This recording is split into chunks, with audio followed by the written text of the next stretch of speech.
Hello, everyone. I'm Jennifer Reed. I'm the director of Bridgewater State University Senior College. Welcome to the first of two fall faculty sessions. And today, the format of this event will be, I will speak for just a few minutes, giving you a general overview of what senior college is and how it works. And then we'll get right to the most important part of today, which is hearing from our faculty who are offering courses this fall.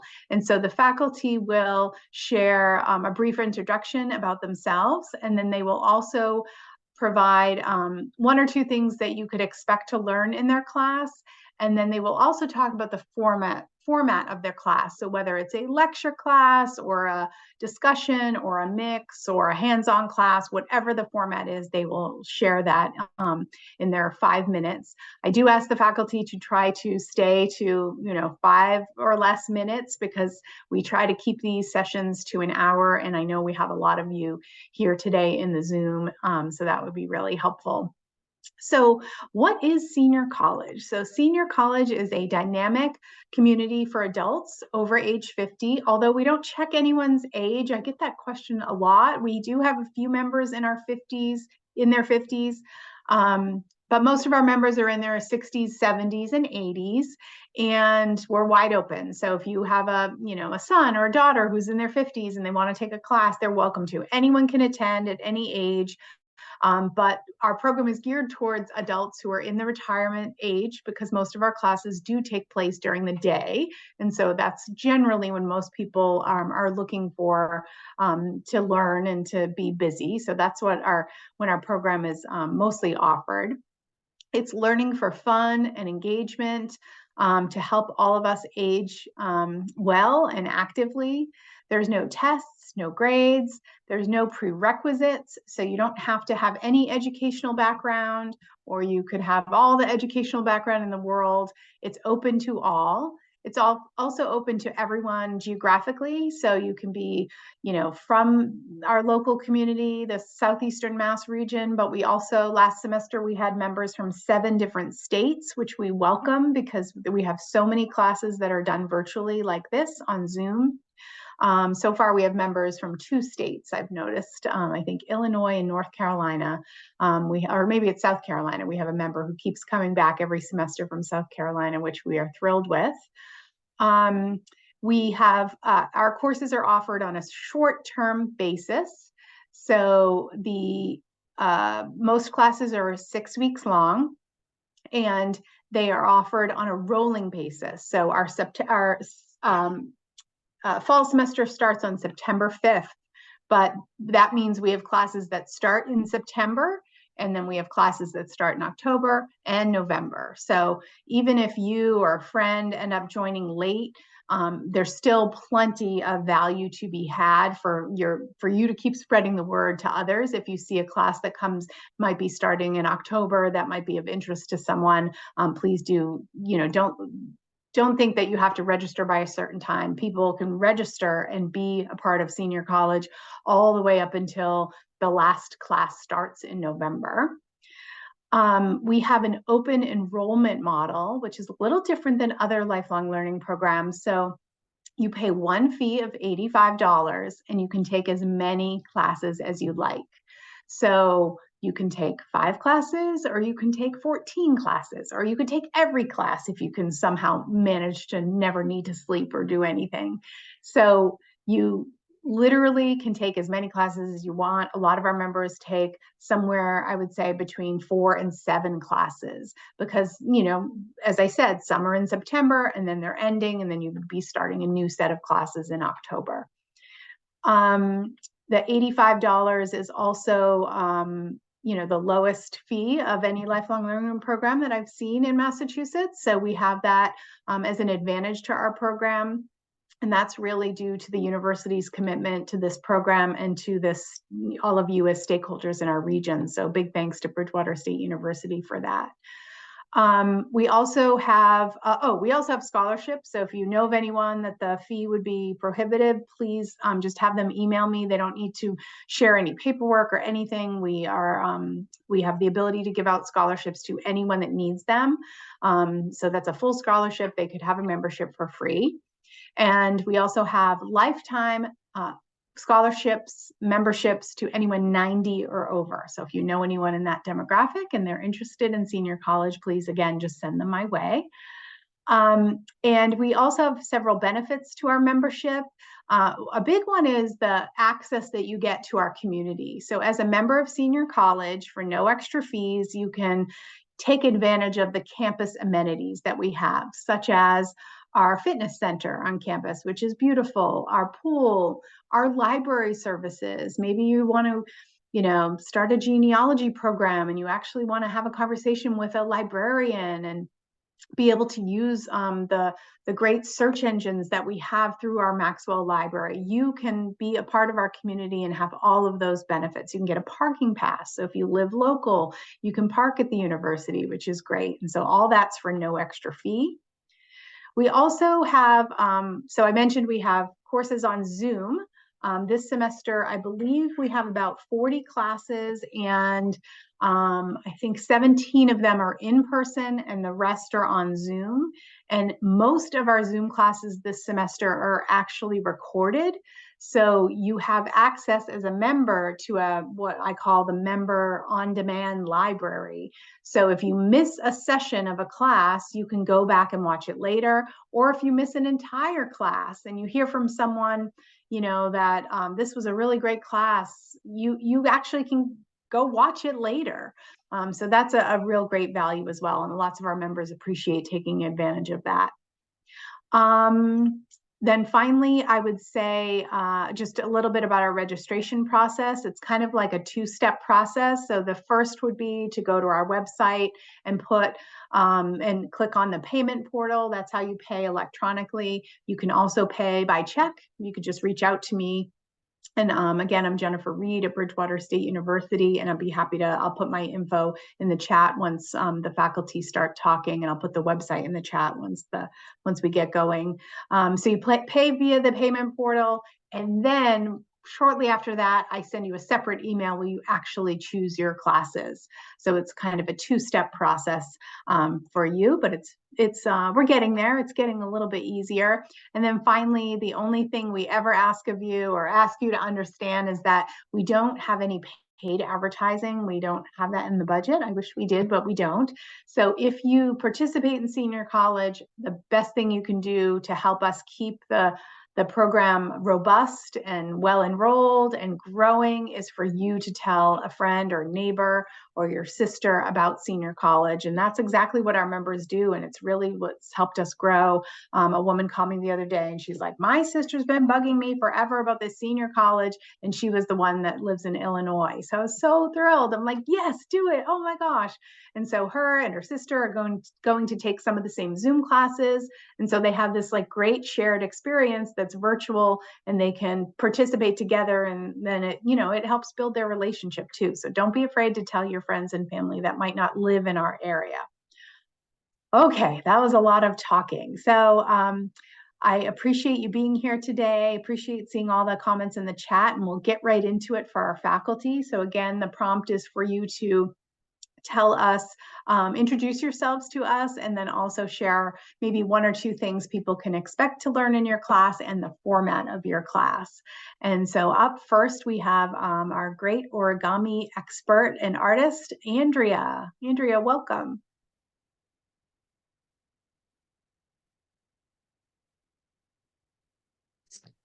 Okay, forgot where the unmute button was. Hi, I am Andrea Platt. I've been doing origami for at least a dozen years now. And this is my fourth or fifth class with Bridgewater Senior College. And I have had so much fun getting to know people and watching them learn the art of origami. The class I'm teaching this fall starts in late October and runs for 6 weeks, Mondays.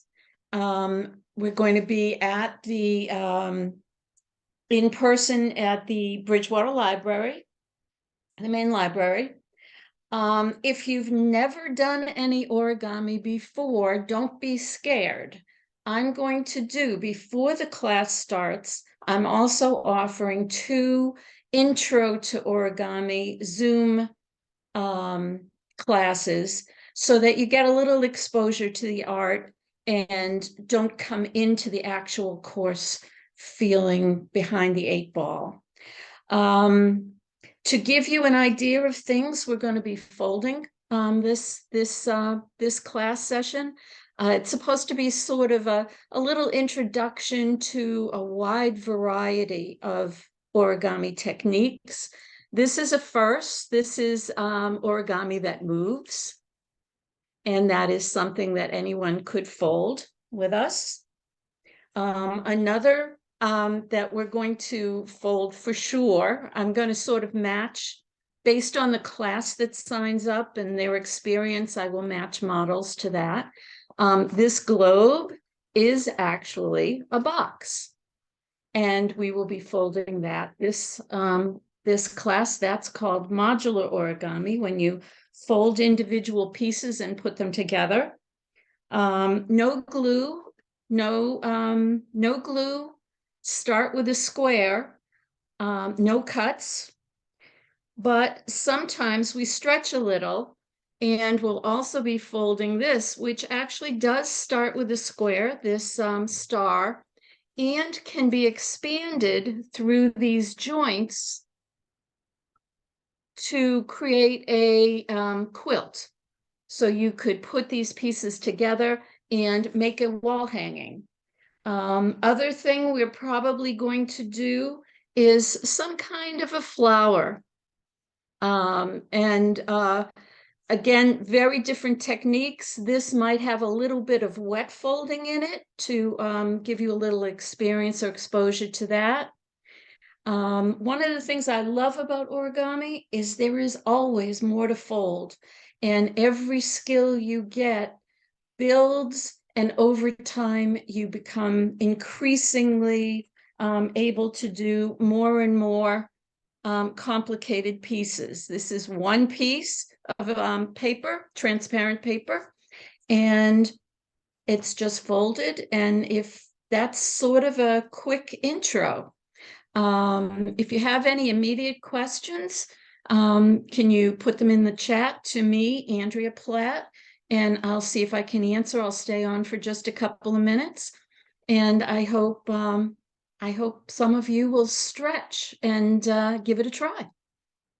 Thank you so much, Andrea. We're so glad that you're back. We're so happy for you to have the opportunity to be in Bridgewater. You've taught for us in Plymouth and on Zoom before. So I think it'll be really fun. We have such a great audience in the town of Bridgewater and the surrounding community. So welcome back and thank you so much. And also remember, she's offering a pre-session for full beginners. So if you're like, whoa, that seems really advanced, her special introduction to origami is on Mondays, October 16th and October 23rd, and that will be over Zoom. So anyone can participate in that. So I would encourage everyone to consider signing up for that. It's just a two session commitment. So thank you so much. Okay, next up we have Dr. Bonnie Tate. Hi, Bonnie, it's great to see you. Hi, how are you? Good. I just unmuted myself. So everybody, my name is Bonnie Tate. I'm going to be teaching Introduction to Birding, Exploring the Avian World, that mid-September to October. Very similar to last semester. It's going to be via Zoom, except for that last class where it's going to be a voluntary. We're going to try and get together and do a field trip. I live in Easton, Mass.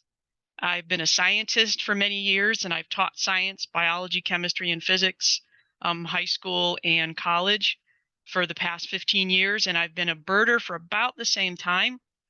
And I've also, for the last 10 years, been doing wildlife photography, which you can see some of my pictures behind me, maybe. So I'm going to be doing this via presentations and answering in the chat. We're going to have video embedding, etc. And I will be sharing a lot of photos, which 99% are mine, and they're taken in Massachusetts. So we're going to start off again with the 6-week course, talking about the essentials, bird watching tools you might need, websites, phone apps, We're going to talk about bird anatomy and bird groups, common birds in Massachusetts by sight, also birding by ear. You can do it either way. Everyone usually kind of has a strong point. We'll end up talking about citizen science and what you can do, talking about things like Mass Audubon, international shorebird surveys, using eBird, because you can make such a difference. And as I said, I think it's going to be about mid to about the third week in October. We're going to be doing a field trip. I kind of always say, should I or shouldn't I with that, but I really do enjoy that so much. Did I just disappear? No, not at all. I'm just sharing a beautiful photo of yours that I found online. Oh, yeah. I love snowy owls. And that class is going to be perfect for fall migration. So we should be seeing a lot of things. I teach another course as well, and this is the first time I'll be teaching this course. I'm an avid reader. I absolutely love all books, and I have a tendency to read mostly fiction, but I really like books that have a bit of a science twist. So I love to use the word moderating rather than teaching. I'm going to be moderating a book club this fall semester. It's also on Tuesday, similar to my birding, except it's going to be later in the afternoon, so you can grab a cup of tea or, I mean, we're all over the drinking age, or a glass of Chardonnay or whatever it is that you would enjoy. And I'm going to be teaching science and bestsellers, exploring science and fiction and nonfiction books. Our first book, some of you may have already read it, is Lessons in Chemistry. And again, I'm a chemist, but the thing that cracked me up, I'm Bonnie Tate. She is Bonnie Garmis. And the very first page, when she talks about this, it says November 1961, chapter 1. I was born in November 1961. So I kind of felt like this person looked me up. No, just kidding. The second book we're going to be looking at is Her Hidden Genius, which is by Marie Benedict, also an excellent book. Hopefully, we can choose a third book, but I think that first class we're going to decide the pace, because it's 6 weeks and that might be a lot. I'm one of those people, I read a book, I start in the morning, I'm done by the end of the day just because I can't put it down. Now that I'm retired, that's kind of nice. I couldn't do that before. So what I'm hoping as a biologist and a chemist is just to provide a little bit of clarity to certain things and make it a little bit more fun. It's not a science course, it's for learning and fun. And I'm hoping with that first book, I get names. I will be emailing people. So for Lessons in Chemistry, so that people can read like the first 100 pages before the first class. But if that doesn't happen, we will figure it out. I gave the 2 books just so people have an opportunity to get them at your library or borrow them from somebody. So that way you'll have plenty of time to have a copy. You don't have to necessarily buy the book. If you have, I look forward to discussions with that. I think that'll be a lot of fun. If you have any questions, you can drop it in the chat, but my email is very easy. It is bonnietate8@gmail.com. All right, that's about it. And I hope people take the course. It should be a lot of fun. Thank you so much, Bonnie. I can't remember how we connected with each other, but I participated in your field trip that you offered last semester where we visited an Audubon site in Plymouth, and I learned so much just in that session, and it was so great to see everyone, and everyone that I interact with in senior college that has taken your class talks about it nonstop to me. So we are so thrilled that you're with us and you're back, and we hope you continue to stay with senior college all the time, because I know you have a lot to offer, and we're really excited to have you back for this class. Even I met someone on Monday who said, I took the birding class, but I'm going to take it again because I still think there's a lot to learn. So I think it'll be one of those classes. Oh, it's Ellen. I see. Yep. So Ellen's thrilled she's going to take your class again. I saw Ellen. Ellen, I'll put different pictures in there, and because our field trip is going to be a different time of migration, we might be focusing on some different birds. So I will change things up a bit. All right. Great. Thanks, Thank you, Bonnie. Good to see you. Thank you. Okay, so next up, let's hear from Ray, and then after Ray, let's hear from Sandra. So we'll give Sandra a moment to get ready. And Ray, if you're ready, you can go ahead and unmute yourself. Welcome. I just did. I'm qualified to unmute myself. My name is Ray Ajemian. I've taught a number of courses here before, mainly in American history. My background, well, the course I'm going to be teaching is a sort of an introduction to the Middle East. And my background is in college is Middle Eastern history. So I do have a background to it. Plus, being Armenian, both my parents were born in the Middle East. And I've taught courses in American history because obviously I'm familiar with it, and I enjoy it, and I enjoy teaching it. I've sort of shied away from the Middle East because it's sort of, in fact, it's rather complicated. I decided, why not? Something just on the surface, both in terms of teaching its geography, people, history, in particular, some of the issues today, for instance, the Arab-Israeli conflict, how the United States interacts with the Middle East. There are a number of important issues that ongoing in the Middle East, and I think it's worth bringing it up. So that's basically the crux of the course. The course is, I'll be using PowerPoint. I use PowerPoint exclusively. It's in person. I always take questions, and I enjoy teaching, and I've just essentially finished putting it together, and I'm tickled pink to start teaching it. So that's basically it, unless you have any questions. Thank you so much, Ray. We're thrilled to have you back. You've offered many courses with us. I believe you started out as a member, I think. if my Yeah, I memory still am. serves. I Yeah, you look still back- are. Yeah, Yep. yeah. That's I another, take the courses there. They're good. I love that. And that's another important experience that you can have in senior college. I know Sandra was a member or still is a member, Ray, lots of folks, Ron Reynolds. So we have so many great people within our own community who are members who have important knowledge to share with all of you. So we love that too. Okay, Sandra, welcome. Great to see you. Hello, everybody. So from the Middle East to Africa, and then back to South, and then back to North America. I'm Sandra Mondakowski Temple. I have spent a great portion of my own teaching career in the Massachusetts prison system. So in order to spark interest among inmates to sign up for my classes, I have taught mostly about war and conflicts, and that's what I will be doing again this fall. So the first course I'll be teaching, it starts in October on Fridays. It starts October 20th at 1 o'clock, and both my classes are Zoom classes. And this first class is a class looking at two books, Adam Hochschild's King Leopold's Ghost and Joseph Conrad's Heart of Darkness. In November of 1884, a conference of major European powers in Berlin divided up the continent of Africa, apportioned it as different colonies.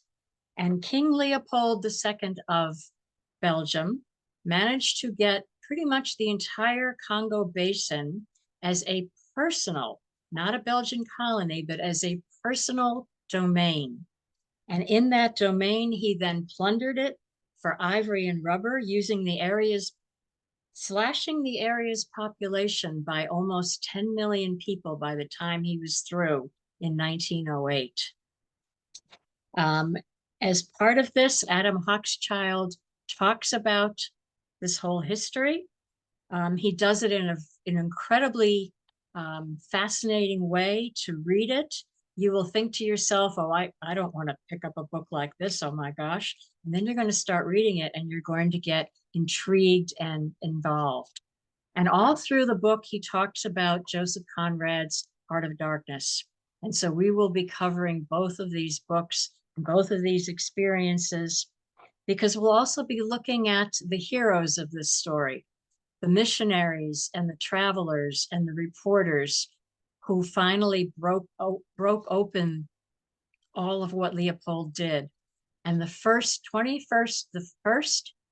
century worldwide human rights campaign. So that's King Leopold's Ghost. And the second course I'll be teaching will be on Mondays at 1 o'clock starting in November. And it is the French and Indian 7 Years' War. The most important event in the late 18th century North America was the bitter power struggle between the French and the British empires. Winston Churchill referred to this as the First World War, It covered land, it covered sea. It happened in the Caribbean, in North America, on the European continent, and on the Indian subcontinent. It spanned 5 continents. After years of skirmishes between England, Spain, and France, it went from 1756 to 1763. Many of the generals that you have read about over the years in the American Revolution, they cut their teeth on what was in the colonies known as the French and Indian War. So we'll be looking at some of them and their experiences. We will be looking at some of the background that would eventually lead to conditions that would make the American Revolution possible. Both of my classes I mentioned are on Zoom. I use some slides, and I also have time for discussion and questions.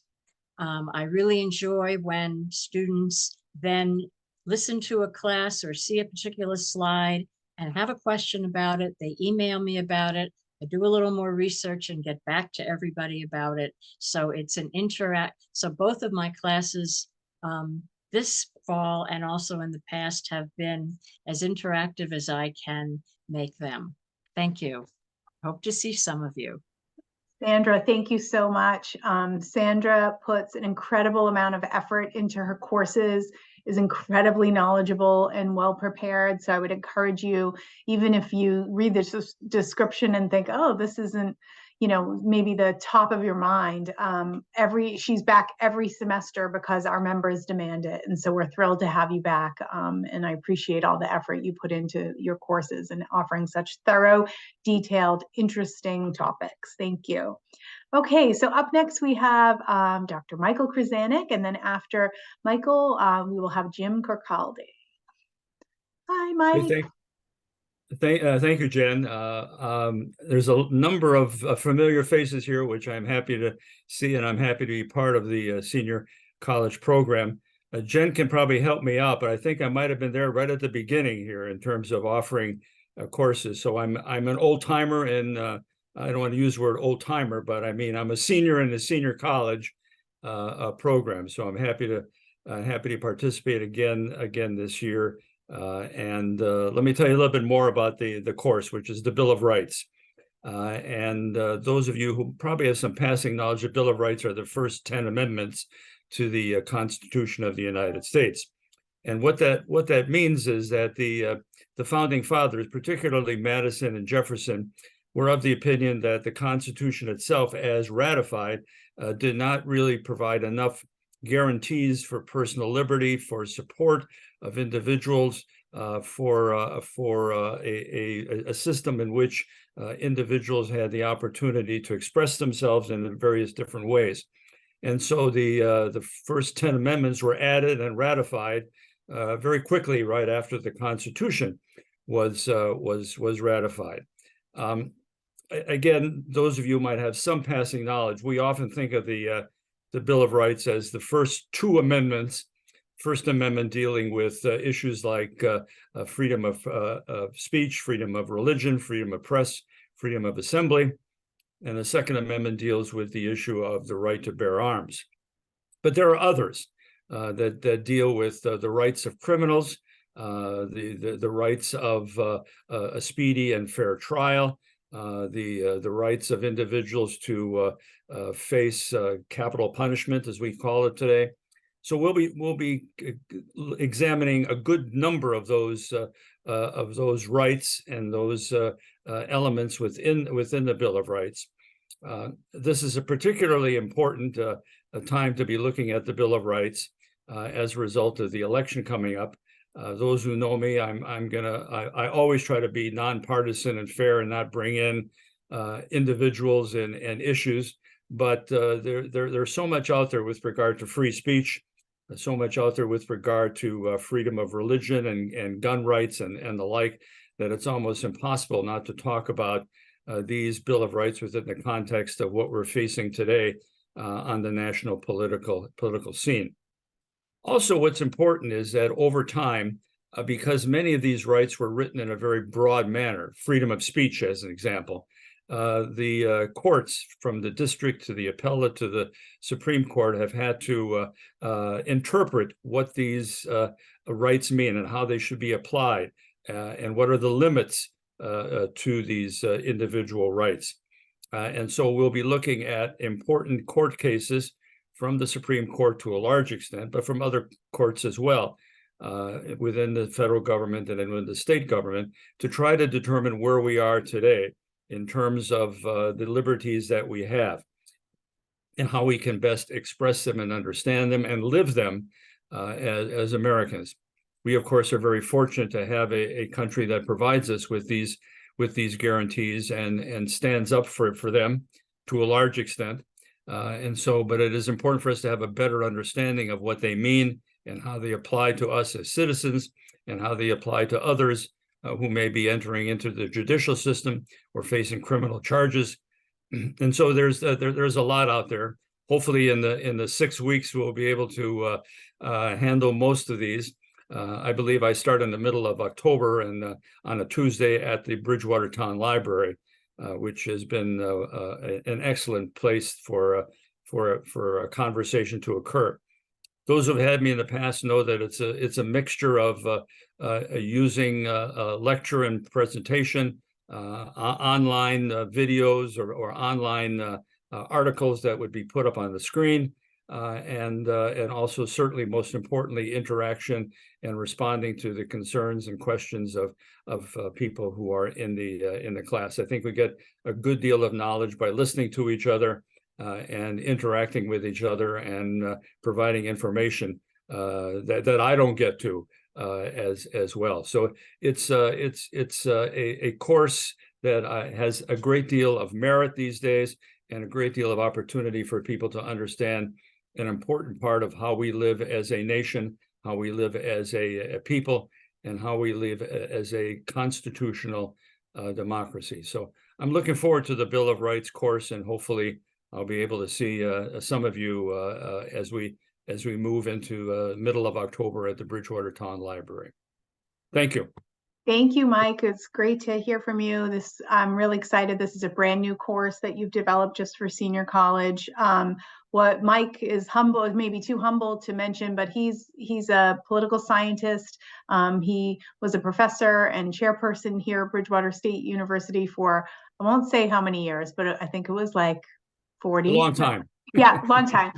So long, in fact, that as you were talking, I always think about your wonderful daughter, Annie. So 20 years ago, I was a brand new employee at Bridgewater State University, and I had your daughter one summer as a research assistant.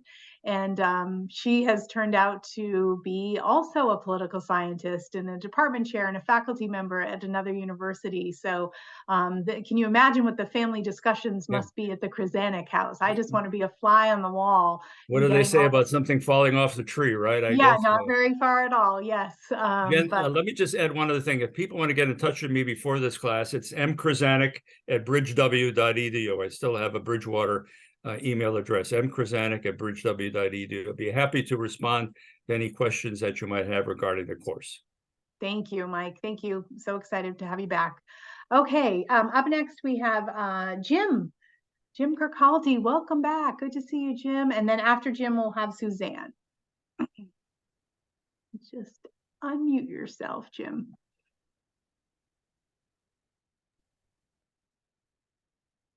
Whoops, you unmuted and then remuted. Button's hot. Okay, there you go. Can you hear me? Yeah, yes, we can. Okay, Good. great. Thank you. Jim Kirkcaldy, and I spent most of my career, a long time, in the Hingham Public Schools, and I still teach part-time at Bristol Community College, and I love doing senior college. It's like this has been a new event for me. I've been rotating 3 art history courses through the 3 locations of senior college. I went through the Bridgewater Library, Bridgewater location with my 3 art courses. And now this coming September, the very first one will be the second one. And the second one is on the Romantic, or I should say the Impressionists up to modern art up to 1930s with Picasso and that type of thing. And that will be in Plymouth. And because in the fall, I did the first one, which is Renaissance up to Romanticism.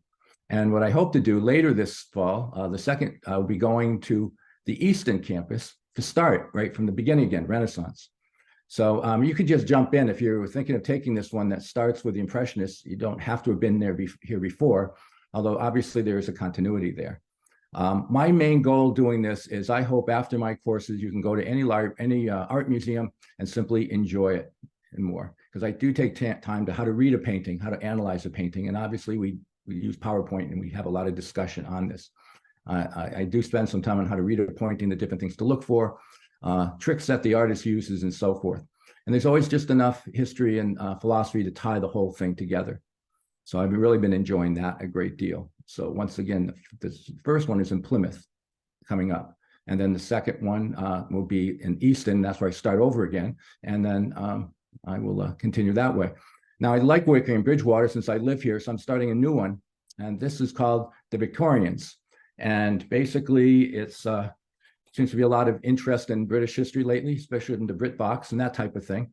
But basically, the things I'm going to stress is Victorian family and work and leisure time, their homes, their dances, but especially their art. You can tell I'm into art a great deal. And their art was different than as developed on the continent, where most people are familiar with Impressionism. The British were doing something totally different called Pre-Raphaelites and moving in that direction. So that's what I'll be doing in Bridgewater this fall as well. It's the Bridgewater one will be starting, I think, October 17th, for example. So I'm hitting all 3 locations. And once again, I hope you enjoy it. I've enjoyed meeting many of you, and that's why I keep on doing this. It's the best part of my day sometimes is spending time with you, discussing art and so forth. And that's about it. Thank you very much.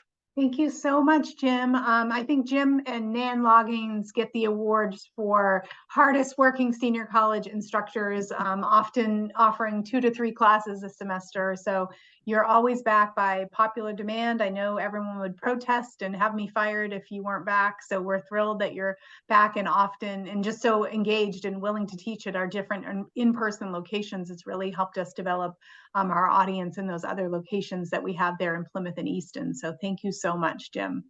Pleasure. Okay, so up next we have Suzanne. Welcome, Suzanne. Thanks for being here. Thank you so much. I'm excited to be here. If you'll give me one moment, I'm going to share my screen with you. And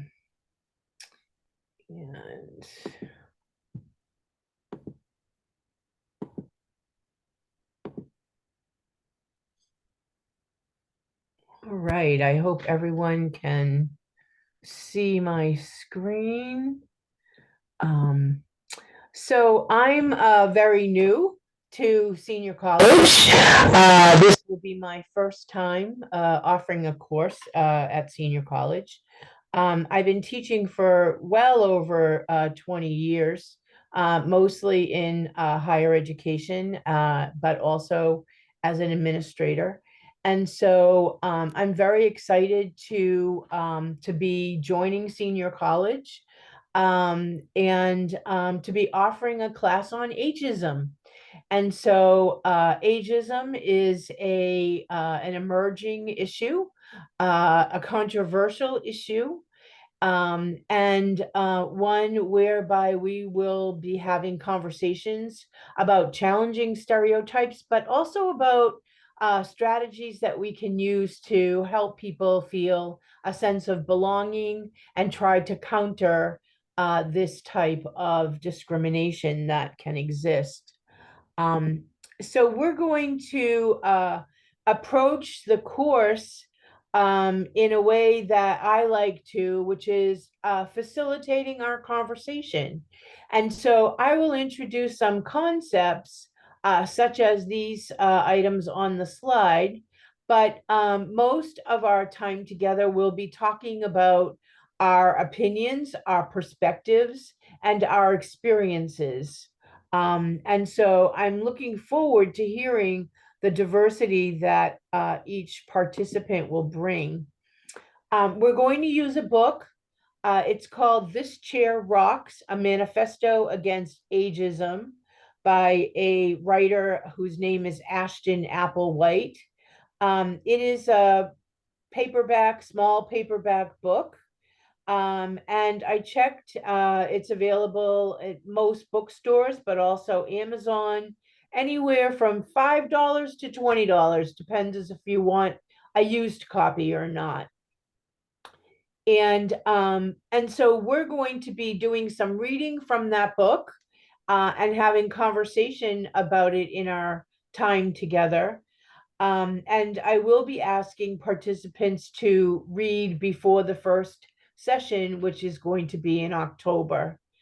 So I hope that this will be an interesting and provocative adventure for us all as we take a look at ageism, how it is manifesting, and what we can do about it.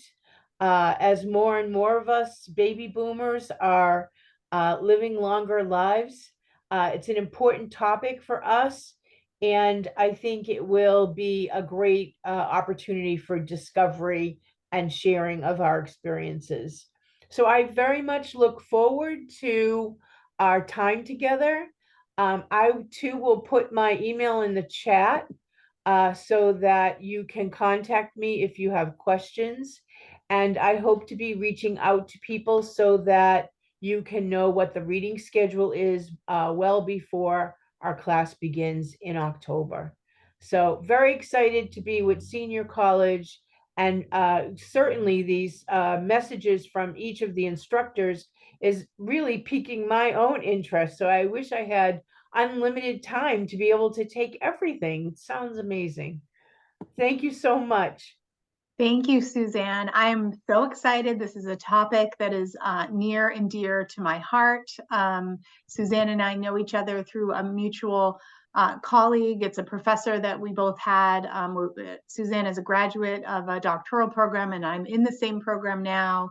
And so I'm actually doing an independent study on gerontology this semester.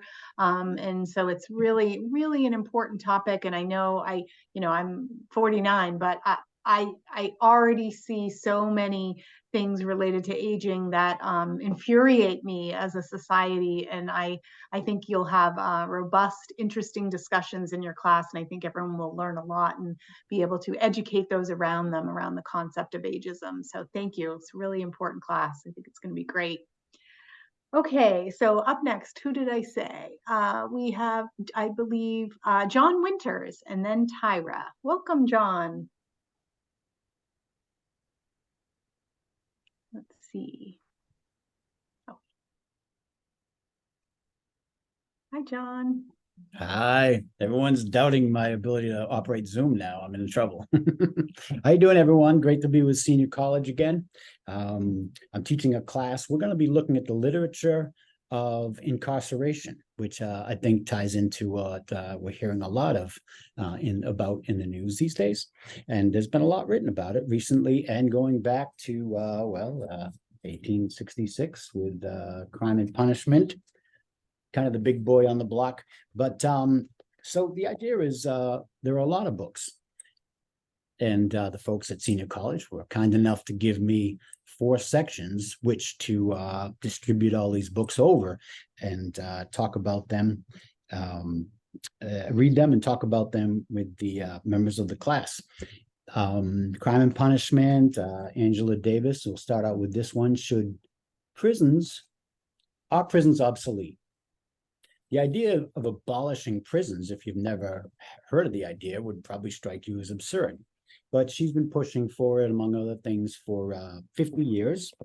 And it's an interesting topic to debate. And I'm sure we'll have a lot of great discussions on this book and a lot of the other ones, because it's a controversial area, of course, and everyone has ideas and prejudices and feelings about the idea of incarceration.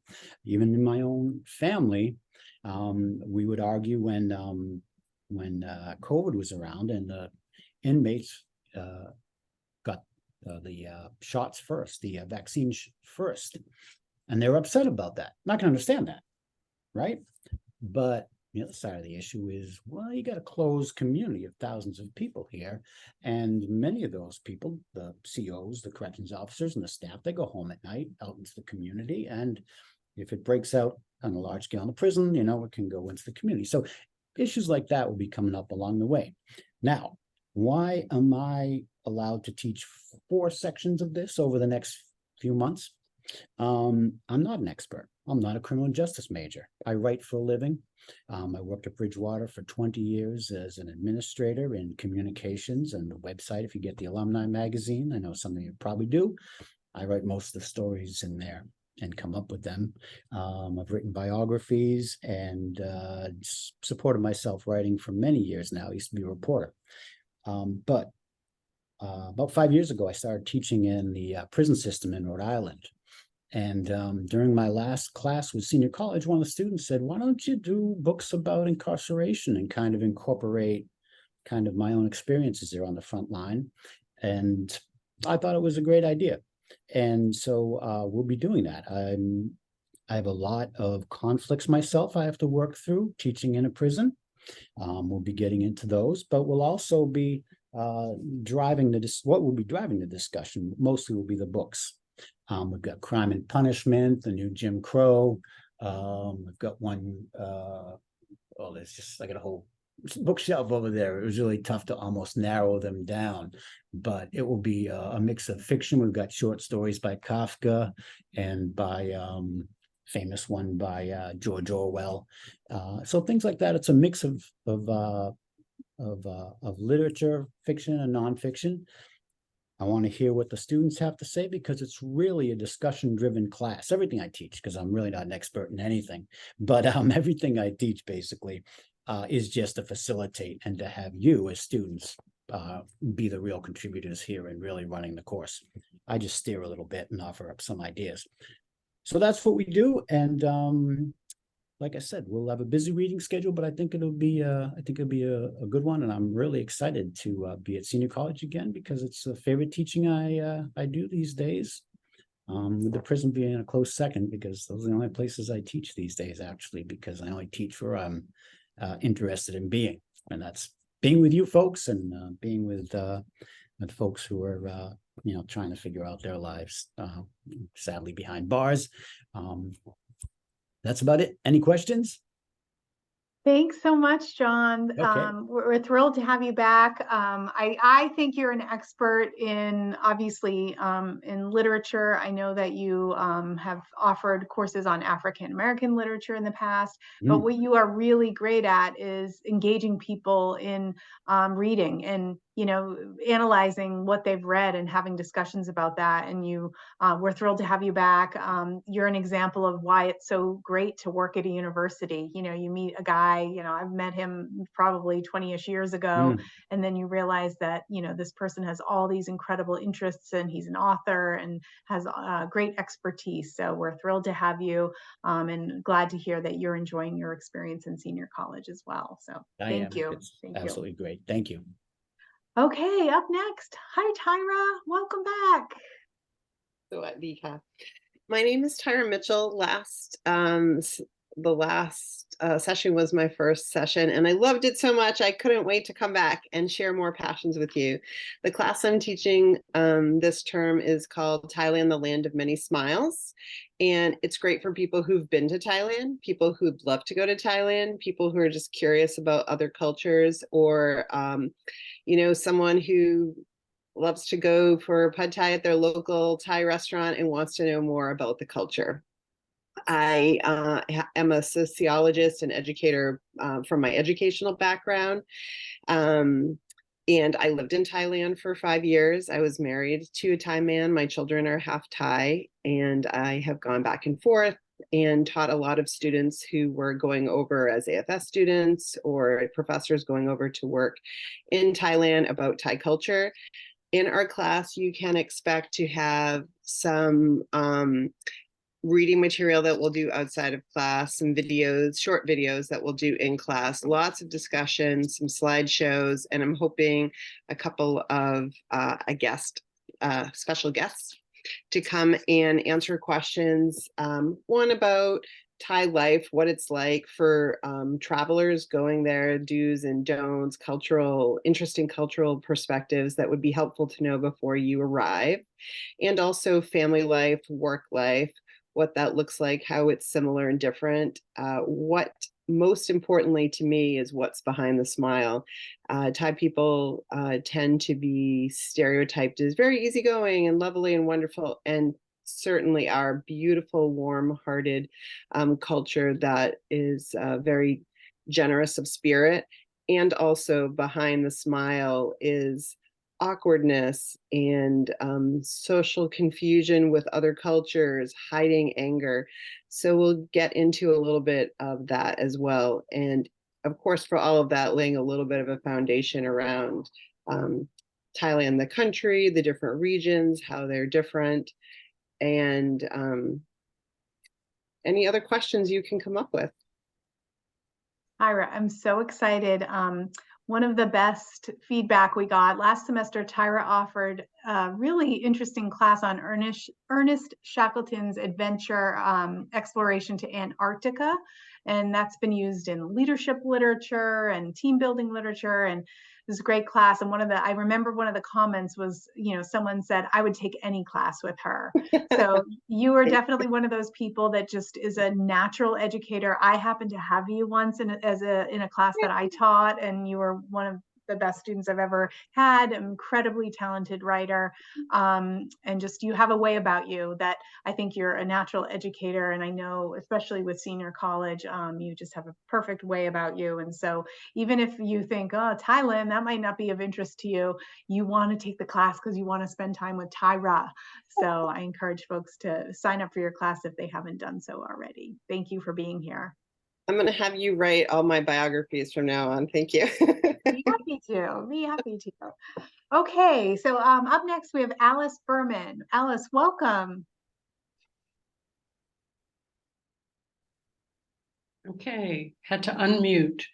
Hi, everyone. I recognize a lot of you from courses I've taken at Bridgewater State. So hello, and I hope to meet the rest of you in the process of new courses. So why do I have this time? Because I'm offering an in-person course in Plymouth, which is called, has a long name, The Art of Conversation, Navigating Difficult Topics with Friends, Family, and Total Strangers. The short version of that is Let's Talk. I've spent most of my professional career working with people about the way they talk, how to communicate to accomplish a specific goal, how to present themselves, how to get along, how to get through life. So we're not doing any of that in this class. We are looking at difficult topics that people deal with, that you deal with, because the structure of the class will be primarily discussion. No question there.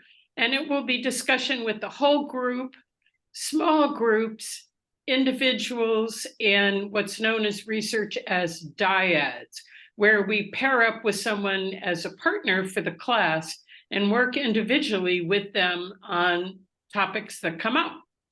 Where are the topics going to come from? The people in the class. They're going to be the things that we encounter, because this is a course on engaging. Why engaging? Because that's what humans do every day, all the time. It's how we live our lives. So the class will be on Thursdays from 11 to 12:20, live at Plymouth Cal, which is the Center for Active Living, Adult Living. It will be basically 6 conversations. I'm not going to do a lot of PowerPoint or videos or articles, because this course is about talk. So let's talk. That's what it's about. What are you going to learn? I hope you will learn about cues, about triggers, about baiting, about gaslighting, about all those things that go on all the time when we talk, about reactions versus responses, How are they different? What are they about? And about how our brains work and how that influences well, of course, everything we do, but definitely everything we say. Above all, we're going to learn the mindfulness model, because when I learned mindfulness, I realized how critical it was to help me get through the rest of my life with intention. And I've learned how mindfulness applies to all these things that I just mentioned, and how to help us address them. So the course may be what I call a window or a mirror. The mirror being reflecting on yourself, the window being seeing through to others. So hopefully it's going to be both. In my past, I've taught for OLLI, which some of you may know is the Osher Adult Ed program, also in universities. And I've taught in graduate education, mostly helping people learn how to talk to each other, supervising therapy residents, things like that. So if you have any questions, you can email me. My email is aliceberman123@gmail.com. And I hope you'll enroll and bring your questions and your issues to class with you. Thanks very much. Thank you so much, Alice. We look forward to having you as a new member of our community of instructors. So thank you for being here today. And up next, we have Thomas Howard, or Tom Howard. Welcome, Tom. Nice to meet you. I don't believe we've met yet. Thank you. Well, that's because I'm new to senior college as well. I'm glad to be here. Although I'm new to senior college and not new to the course that I'm offering, which is the History and Geography of South Asia, because I've been through a number of iterations of this course and related ones at Salve Regina, a similar program at Salve Regina, and also at the Edward King House in Newport. I'll be on Zoom, coming to you from Bristol, Rhode Island. And I have a fairly substantial collection, which I'm kind of going through now, of PowerPoint slides.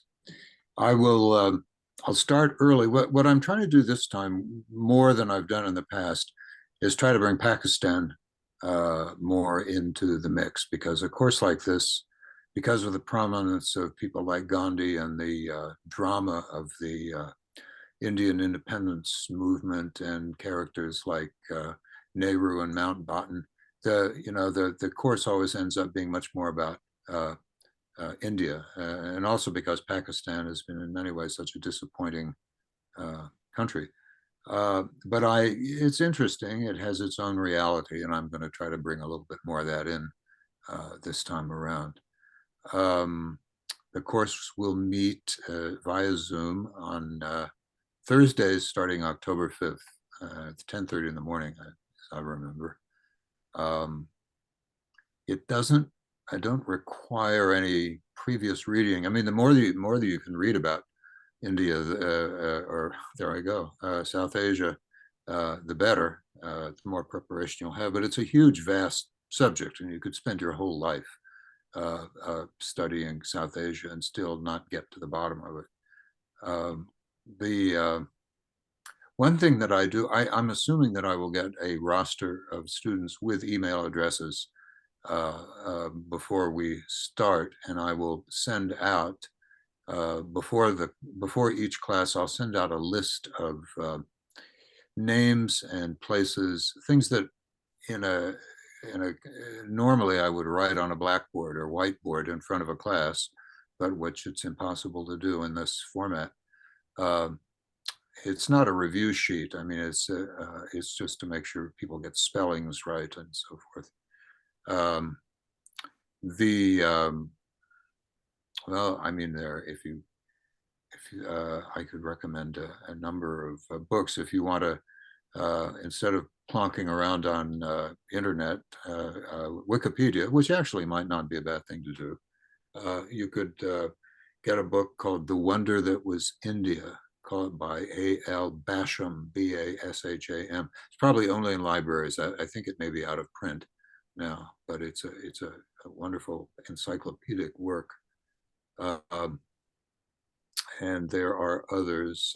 If you're interested in partition and the splitting of British India into India and Pakistan, then a book called Indian Summer by Alexis von Tunzelman, strange name. She's actually a Brit, despite that name. Von Tunzelman, last name. That's very much in print. It's a recent book and it's quite well done. Indian Summer. And so forth. Vast shelves and shelves of books about South Asia. I will try to condense, summarize them, or those which I've read, as much as possible. So it's not absolutely essential to. There's no essential homework for this course, but the more time you take to look things up, say on Wikipedia, the better prepared you'll be. I think that is it. 10:30 in the morning is a good time for me, and I hope it's good for the students as well. My email, if you want to contact me directly, is tf, as in Frederick, h413@gmail. I think that's all I have to say in advance, so thank you. Thank you so much, Tom. It's nice to meet you. We're thrilled to have you. The class sounds very interesting. It's a great example of a class that you can take from the comfort of your own home that will take you, all the way across the world and back. So we're thrilled to have you and appreciate your willingness to be with Senior College. I think you'll find it to be a very enjoyable experience. So thank you so much, folks. It was great to see you. I'm going to stop the recording, but I'll stay on for a few minutes. The instructors, you are welcome to jet out. People know how to get in touch with you. I can always connect folks with you. But if anyone has any questions, I'll stay on for a few minutes.